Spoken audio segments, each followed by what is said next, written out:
Hi, welcome to Bookish Brits. I'm Rex, and this month I'm going to be talking about Klara and the Sun by Ishiguro.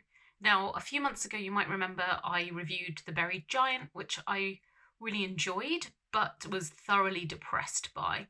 And while I can't say that this was a fun ride, it certainly didn't leave me miserable. It did leave me upset at the end, but you'll see why. So it's about Klara, who is an artificial friend.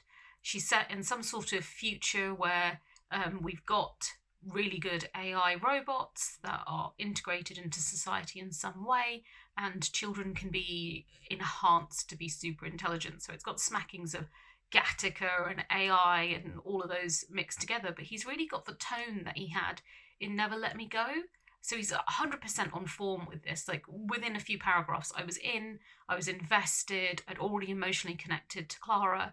And I think what he really explores in this book, and he does incidental sci-fi so well, is that she feels human. You feel her humanity, even when she doesn't necessarily understand something because she's got a limited experience of the world. And almost that naivety is even more endearing, but she's also very observant of human behavior, and she's very aware, more so than her other artificial friend counterparts, and that really comes across and becomes a lovely element throughout the story. And part of it even reminded me of Toy Story and the relationship Woody has with his little boy and where that evolves and comes into, which is why the end made me quite sad. So spoiler alert, it's a fine ending, but I wouldn't call it a happy ending. But it's a very short book. It took me maybe a few evenings here and there to finish it off, but it's gentle and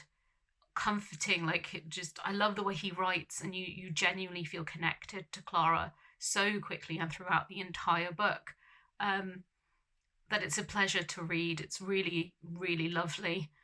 So if you're a fan, definitely pick it up. If you've not tried Ishiguro before, actually, this is quite a good jumping in place. And if you like sci-fi, it's definitely one to give a go, because it's definitely asking deep questions about the human condition. And I think that's what makes it so interesting. And I've thought about it a lot since I read it. It's quite new. It only came up a couple of months ago. I loved it. It's definitely one of the best things I've read this year. So go out, give it a go. It's not a huge investment. Like I said, if you've not tried Ishiguro before, this is a great spot to jump in. I think if you read this and you enjoy it, then you'll definitely want to go back and read some of his earlier work. And I hope you like it too.